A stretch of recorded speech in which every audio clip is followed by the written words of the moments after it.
Public ಟೈಮ್ಸ್ಗೆ ಸ್ವಾಗತ.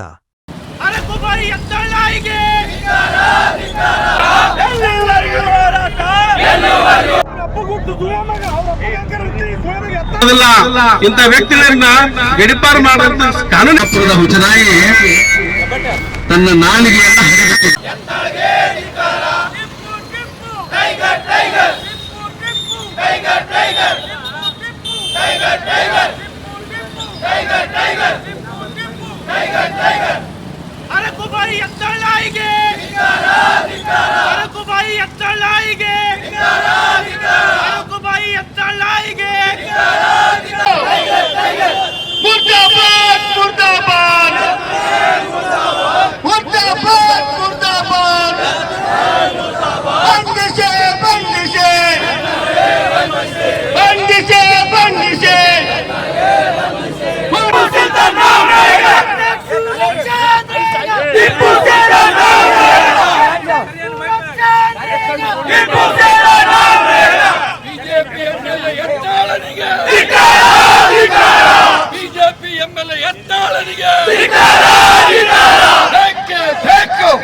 ದಲಿತರು ಅಲ್ಪಸಂಖ್ಯಾತರು ಅಂದ್ರೆ ಮುಸ್ಲಿಮರೇ ಕಾರಣ.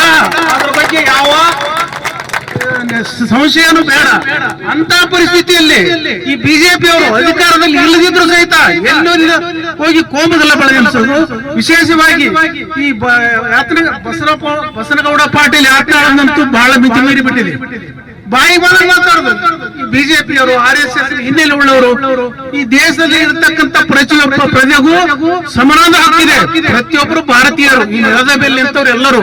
ಅದೇನೋ ಬಸನಗೌಡ ಪಾಟೀಲ್ ಯಾತ್ನಾಳನ್ನ ಅವ್ರದ್ದು ಗಳಿಸಿದ್ದ ಅವ್ರ ಅಪ್ಪ ಆಸ್ತಿ ಅಲ್ಲಿದೆ ದೇಶ.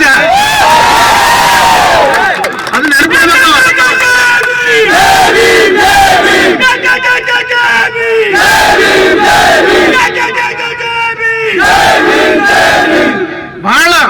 ಬಹಳ ಸಲ ನಾವು ನೋಡ್ತಾ ಇರ್ತೀವಿ. ಯಾವಾಗಲೂ ಒಂದೊಂದು ವಿರೋಧಿ ಇರ್ತದೆ.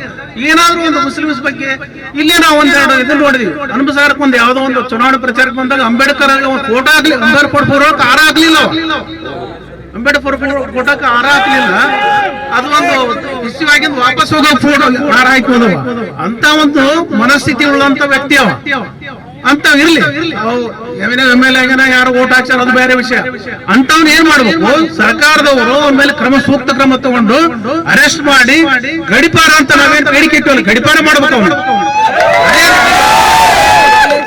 ಅದಕ್ಕೆ ನಾವೆಲ್ಲರೂ ಒಗ್ಗಟ್ಟು ಮುಖ್ಯ. ಇದಕ್ಕೆ ಏನು ಸಂಘಟನೆಗಳು ನಾವು ದಲಿತ ಮತ್ತು ಮುಸ್ಲಿಂ ಎಲ್ಲ ಒಂದುಗೂಡ್ಬೇಕು. ಇದರಲ್ಲಿ ಎಲ್ಲ ಯಾವುದೇ ಹಕ್ಕು ಅಂತ ಎಲ್ಲ ನನ್ನ ಸ್ನೇಹಿತರೆ ಮತ್ತು ಮುಸಲ್ಮಾನ್ ಬಾಂಧವರೇ ಮತ್ತು ನನ್ನ ದಲಿತ ಸ್ನೇಹಿತರೆ ಮತ್ತು ನಮ್ಮ ಅಂಜುಮನ್ ಅಧ್ಯಕ್ಷರೇ ಮತ್ತು ಪತ್ರಕರ್ತರೆ, ನಿನ್ನೆ ನಡೆದಂತ ಒಂದು ಸಭೆಯಲ್ಲಿ ಯತ್ನಾಳ್ ಅವರು ಅವೇಚ್ಯ ಶಬ್ದಗಳಿಂದ ಟಿಪ್ಪು ಸುಲ್ತಾನ್ ಅವರನ್ನ ಅವೇಳನ ಮಾಡಿದ್ದಾರೆ. ಅದರ ಜೊತೆಯಲ್ಲಿ ಯತ್ನಾಳ್ ಅವರಿಗೆ ಪ್ರಶ್ನೆ ಕೇಳ್ತೀನಿ, ಈ ಸಮಾಜದಲ್ಲಿ ಶಾಂತಿ ಮತ್ತು ಶಾಂತಿ ಸುವ್ಯವಸ್ಥೆ ಕಾಪಾಡೋದು ಪ್ರತಿಯೊಬ್ಬರ ಕರ್ತವ್ಯ. ಅಂತ ಸಂದರ್ಭದಲ್ಲಿ ತಾವು ಇಂತ ಒಂದು ಪದಗಳನ್ನ ಬಳಕೆ ಮಾಡಿರಿ, ಸೂಳೆ ಮಗನ, ಆ ಮಗನ, ಈ ಮಗನ ಅಂತೇಳಿ ಅದನ್ನ ನಾವು ಖಂಡಿಸ್ತೀವಿ ಈ ಸಂದರ್ಭದಲ್ಲಿ. ಜೊತೆಯಲ್ಲಿ ಈ ದೇಶದಲ್ಲಿ ನಿಮ್ಮಂತ ಮನಸ್ಫೂರ್ತಿ ಇದ್ದಂತವ್ರು ಮಾತಾಡೋದ್ರಿಂದಲೇ ಇಂದು ಸಮಾಜದಲ್ಲಿ ಇರಂತ ಯುವಕರು ಆದಿ ತಪ್ಪಂತದ್ದು. ಉದಾಹರಣೆಗೆ ಸಿಂಧಿಗೆಯಲ್ಲಿ ನಡೆದಂತ ಒಂದು ತಹಶೀಲ್ದಾರ್ ಕಾರ್ಯಾಲಯ ಮೇಲೆ ಪಾಕಿಸ್ತಾನ ಧ್ವಜ ಯಾರು ಪರಶುರಾಮ್ ವಾಗ್ಮೇರೆ ಇವತ್ತು ಯಾರು ಮುಸಲ್ಮಾನ್ ಇರಿಸಿದ್ರ, ನೀವುಗಳು ಮಾಡೋದು ಹಿಂದೂಗಳ ಮೇಲೆ ಮುಸಲ್ಮಾನ್ ಮೇಲೆ ಹಾಕೋದು. ನೀವು ಒಳಗೆ ಸಂಸ್ಕೃತಿ ಮಾಡೋದು, ಮುಸಲ್ಮಾನ್ ಬಾಂಧವ ಮೇಲೆ ಹಾಕ್ಬಿಡೋದು, ಸಮಾಜದಲ್ಲಿ ಕೋಮುಗಲಭೆಗಳನ್ನ ಎಬ್ಸೋದು. ಇವತ್ತು ಗೌರಿ ಲಂಕೇಶ್ವರ ಹತ್ಯೆ ಮಾಡಿದ್ರು ಯಾರು? ಇವತ್ತು ಕಲಬುರಗಿಯನ್ನು ಹತ್ಯೆ ಮಾಡಿದ್ರು ಯಾರು? ಇವತ್ತು ಪರಶುರಾಮ್ ಅಕ್ಬರ್ ಅವರು ಒಂದು ಪತ್ರಿಕೆಯನ್ನು ಹೇಳಿದ್ರು. ಅವರು ನಾನು ಅವ್ರ ಮಾತುಗಳನ್ನು ಕೇಳಿ ನಾನು ಎಮೋಷನಲ್ ಆಗಿ ಇಂತ ಒಂದು ಕೃತ್ಯಗಳನ್ನ ಮಾಡಿದ್ದೇನೆ ಅಂತೇಳಿ ಇವತ್ತಿನ ದಿವಸ ಇನ್ನೂ ತನಕ ಜೈಲಲ್ಲಿ ಪರಶುರಾಮ್ ಅಕ್ಬರ್ ಅವರು ಇಂಥ ಮಾತುಗಳನ್ನು ಆಡಿ ಸಮಾಜದಲ್ಲಿ ಅಶಾಂತಿಯನ್ನು ಹುಟ್ಟಿಸುವಂತ ಯತ್ನಗಳನ್ನ ಈ ಕೇವಲ ಈ ಒಂದು ಕರ್ನಾಟಕವನ್ನು ಬಿಟ್ಟು ಗಡಿಭಾಗವನ್ನು ಮಾಡಬೇಕಂತ ಈ ಸಂದರ್ಭದಲ್ಲಿ ಹೇಳಕ್ಕೆ ಇಷ್ಟಪಡ್ತಾ ಇದ್ದೀನಿ. ಯಾಕಂತಂದ್ರೆ ಎಲ್ಲಿಗೆ ಹೋದ್ರು ಇದೇ ಮಾತುಗಳನ್ನ ಇವ್ರು ಪ್ರಚೋದನೆ ಮಾಡುವಂತದ್ದು. ನಿಮ್ಗೆ ತಾಕತ್ತು ದಮ್ ಇದ್ರಪ್ಪ ಅಂತಂದ್ರೆ ನೀವು ಕಣಕ್ಕೆ ಬಂದು ಮತ್ತೆ ಗುದ್ದಾಡ್ರಿ ಸಂದರ್ಭ ಇರ್ತದೆ. ಅಮಾಯಕ ಯುವಕರನ್ನ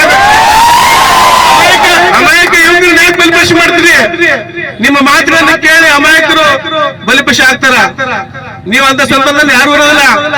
ಮಾತಾಡಿದ್ರೆ ಮುಸಲ್ಮಾನರಿಗೆ ಅನುದಾನಗಳ ಬಗ್ಗೆ ಮಾತಾಡ್ತಾರ. ಈ ದೇಶದಲ್ಲಿ ಈ ರಾಜ್ಯದಲ್ಲಿ ಮುಸಲ್ಮಾನರು ಟ್ಯಾಕ್ಸ್ ಕಟ್ಟಲ್ಲ, ಅವ್ರದ್ದು ಪಾಲಿಲ್ಲ.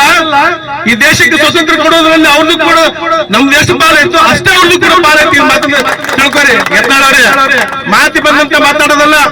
ನಿಮ್ಗೆ ಎಷ್ಟಾಕೈತಿ ವಾಸ ಮಾಡಕ, ಅವ್ರಿಗೆ ಅಷ್ಟಾಕೈತಿ ಅವ್ರ ಹಕ್ಕುಗಳನ್ನು ಕಸ್ಕೊಳಕ. ನಿಮ್ ಕಡೆಯಿಂದಾಗಲ್ಲ, ನಿಮ್ಮ ತಾತರ ಕಡೆಯಿಂದ ನಿಮ್ಮ ಮಕ್ಕಳು ಈ ದೇಶದಾಗ ಇವತ್ತು ಬದುಕಿವಿ ಅಂತಂದ್ರೆ ನೀವು ಬರೆದಂತ ಕಾನೂನದಲ್ಲಿ ಬದುಕಾಕ್ ಬಿಟ್ಟಿಲ್ಲ. ನಮ್ಮ ಅಜ್ಜ ಡಾಕ್ಟರ್ ಬಾಬಾ ಸಾಹೇಬ್ ಅಂಬೇಡ್ಕರ್ ಬರೆದಂತ ಕಾನೂನು ಇದು ನೆನ್ಪಿಟ್ಕೋರಿ. ನೀವು ಎಷ್ಟಕ್ಕೆ ನಿಮ್ನ ಸರಿಯಾಗಿ ಬರ್ತಾರ ತಿಳ್ಕೊಳಕ್ ಮಾಡ್ರಿ. ಪ್ರತಿಯೊಂದು ಮೂಲೆಯಲ್ಲಿ ಎಲ್ಲರೂ ಜಾಗೃತರಾಗಿದ್ದಾರೆ. ಪ್ರತಿಯೊಬ್ಬರು ತಮ್ಮ ಮೇಲೆ ಒಂದು ಕಾನೂನು ಸುವ್ಯವಸ್ಥೆ ಕ್ರಮನ ತಗೋಬೇಕು ಸರ್ಕಾರ. ಇವರನ್ನ ಪದೇ ಯಾಕಂತ ಕೇಸ್ಗಳನ್ನ ಹಾಕ್ತಾರ. ಕೇಸ್ಗಳು ಹಾಕಿಂದ ಗುಂಡ ಆಗುತ್ತ. ಅದಾದ ನಂತರ ಏನಂತಂದ್ರೆ ಇವರು ಕಾನೂನಿನ ಗೌರವ ಕೊಡೋದಿಲ್ಲ. ಇಂಥ ವ್ಯಕ್ತಿಗಳನ್ನ ಗಡಿಪಾರು ಮಾಡುವಂತ ಕಾನೂನು ಹೇಳುತ್ತದೆ. ಕಾನೂನು ಹೇಳೋದನ್ನ ಇವತ್ತು ನಾವು ಕಾನೂನು ಚೌಕಟ್ಟಿನಲ್ಲಿ ಬದುಕಂತವ್ರು. ಅದಕ್ಕೆ ಕಾನೂನು ರಕ್ಷಕರು, ಆರಕ್ಷಕರು ತಾವೆಲ್ಲ ಸಮಾಜ ಶಾಂತಿ ಇರಬೇಕು. ಎಲ್ಲರೂ ಬದುಕಬೇಕು ಈ ದೇಶದಲ್ಲಿ. ಈ ದೇಶದಲ್ಲಿ ದಲಿತರು ಅಷ್ಟೇ, ಮುಸಲ್ಮಾನರು ಅಷ್ಟೇ, ಹಿಂದೂಗಳು ಅಷ್ಟೇ. ಹಾಗಾಗಿ ಇಂಥ ವ್ಯಕ್ತಿಗಳನ್ನ ಈ ಸಮಾಜದಿಂದ ದೂರಿಡ್ರಿ, ಈ ಕರ್ನಾಟಕ ರಾಜ್ಯದಿಂದ ದೂರಿಡ್ರಿ ಅಂತ ಹೇಳಿ ಈ ಸಂದರ್ಭದಲ್ಲಿ ಹೇಳಕ್ಕೆ ಇಷ್ಟಪಡ್ತಾ ಇದ್ದೀನಿ ಬಂಧುಗಳೇ. ಭಯಂಕರ ಜಾಣತನದಿಂದ ನೀವು ಕೆಲಸ ಮಾಡಬೇಕು. ಅವಾಗ ಮಾತ್ರ ಗೊತ್ತಾಗುತ್ತೆ. ಅಧಿಕಾರದಲ್ಲಿ ಕಲಿತವ್ರು ಅವರು ರಸ್ತೆ ಮೇಲೆ ಮಾತಾಡೋರು ನಾವು. ಈಗಾದ್ರೂ ತಿಳಿದುಕೊಳ್ಬೇಕು ಅಧಿಕಾರ ಏನು ಅಂತ ಹೇಳಿ. ಇಂದು ಇಲ್ಕಲ್ ನಗರದ ಟಿಪ್ಪು ಸಂಘಟನೆ ಅಧ್ಯಕ್ಷರಾಗಿರುವಂತಹ ಅಬ್ದುಲ್ ರಜಾಕ್ ಹಳ್ಳಿಯವರ ನಾಯಕತ್ವದಲ್ಲಿ ಇದೊಂದು ಕಾರ್ಯಕ್ರಮ ಹಾಕಿಕೊಂಡ್ರಲ್ಲ. ಎಲ್ಲ ಯುವಕರು ಬಂದಿದ್ರ. ನಿಮ್ಮೆಲ್ಲರಿಗೂ ನಾನು ಅಸ್ಸಲಾಮು ಅಲೈಕುಂ ಅಂತ ಹೇಳ್ತಾ ಇದ್ದೀನಿ. ನಿಮ್ಮಲ್ಲಿರುವಂತಹ ಕುರುಪು ಹುಮ್ಮಸ್ತು ಇದನ್ನು ಕಾಯ್ದಿಟ್ಟುಕೊಳ್ಳಬೇಕು. ರತನ್ ಕೋ ಜತನ್ ಕರೋ ವಕ್ತ್ ಪರ್ ಖರ್ಚ್ ಕರೋ, ಇದನ್ನು ನೀವು ಕಾಯ್ದಿಟ್ಟುಕೊಳ್ಳಬೇಕು. ಇವತ್ತು ನೀವು ಎಷ್ಟು ಮಂದಿ ಸೇರಿದಿರಿ ಎಂದಾದರೆ ಇಡೀ ತಾಲೂಕಿನ ಜನರ ವಿಚಾರಗಳು ನಿಮ್ಮ ತಲೆಯಲ್ಲಿದೆ. ಮಾಮಾಜಿ ಬಂದಾರಂದ್ರೆ ಇವ್ರಿಗೆ ಬಾಯ್ತು ಮಾಮಾಜಿ ಅಂತೀನಿ. ಯಾಕೆ ಅಂತೀನಿ? ಏನು ಓಟ್ ಬೇಕಾಗಿದೆ ಇವ್ರಿಗೆ? ಓಟು ಬೇಕಾಗಿಲ್ಲ. ನನ್ನ ಪ್ರೀತಿ, ನಮ್ಮ ವಿಶ್ವಾಸ, ಇದನ್ನೇ ಟಿಪ್ಪು ಹಂಚಿದ್ರು.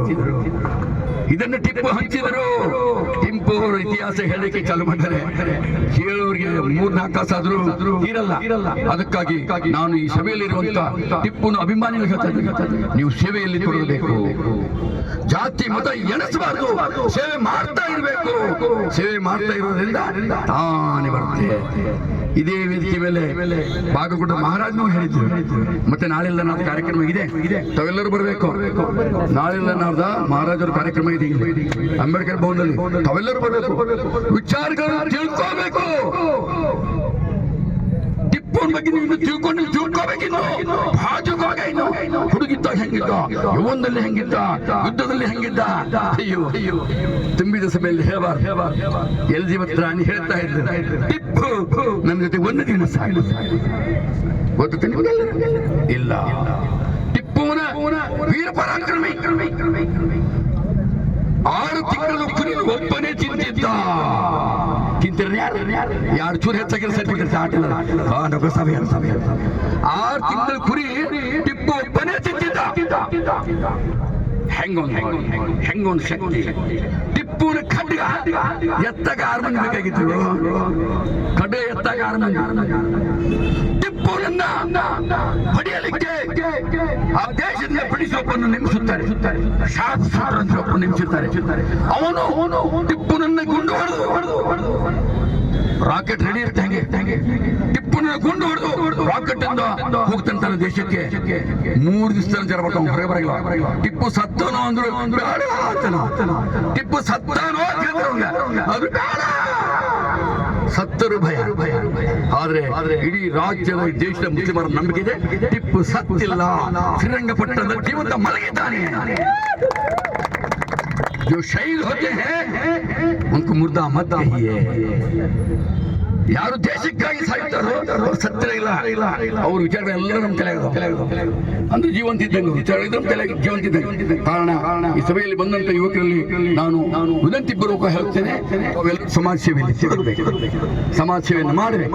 ಮೊಹಮ್ಮದ್ ಪೈಗಂಬರ ದಿನಾಚರಣೆ ದಿವಸ 140 ಜನರಿಗೆ ರಕ್ತದಾನವನ್ನು ಮಾಡಿದ್ವಿ, 25 ಜನರಿಗೆ ಕಣ್ಣಿನ ಆಪರೇಷನ್ ಮಾಡಿಸಿದ್ವಿ. ಎಷ್ಟು ನಿಲ್ಲಿಸ್ತಾರೆ ಅಂತ ಕೆಲಸಗಳನ್ನ ಇವತ್ತಾಯ್ತು ನಾವು ಖಂಡಿಸ್ತೀವಿ. ಯತ್ನಾಳ್ ಅವರು ಟಿಪ್ಪು ಅವರಿಗೆ ಅವಹೇಳನಕಾರಿಯಾಗಿ ಮಾತಾಡೋದನ್ನ ಖಂಡಿಸ್ತೀವಿ.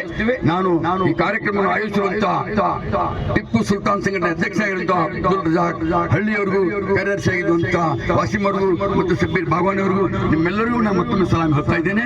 ನೀವು ಇಂಥ ಹುಡುಗರನ್ನ ಕೂಡಿಸಬೇಕು, ಒಳ್ಳೆ ವಿಚಾರಗಳಿಗೆ ತರಬೇಕು, ಸಮಾಜದಲ್ಲಿ ಸೇರಿಸಬೇಕು. ಅಂದಾಗ ಮಾತ್ರ ಎಲ್ಲರಿಗೂ ಗೊತ್ತಾಯ್ತು ಟಿಪ್ಪುನ ಅಭಿಮಾನಿಗಳಿದ್ದಾರೆ. ಕಾರಣ ಈ ಕಾರ್ಯಕ್ರಮಕ್ಕೆ ನನ್ನನ್ನು ಕರೆದ ಮಾತುಗಳನ್ನು ಹೇಳಲಿಕ್ಕೆ ಅವಕಾಶ ಮಾಡಿಕೊಟ್ಟಂತೆ ಎಲ್ಲರಿಗೂ ಧನ್ಯವಾದಗಳನ್ನು ಸಲ್ಲಿಸಿ ನನ್ನ ಮಾತುಗಳನ್ನು ಮುಗಿಸುತ್ತೇನೆ. ಇನ್ನಷ್ಟು ಸುದ್ದಿಗಳನ್ನು ನೋಡಲು ಪಬ್ಲಿಕ್ ಟೈಮ್ಸ್ ಸಬ್ಸ್ಕ್ರೈಬ್ ಮಾಡಿ, ಬೆಲ್ ಬಟನ್ ಒತ್ತಿ.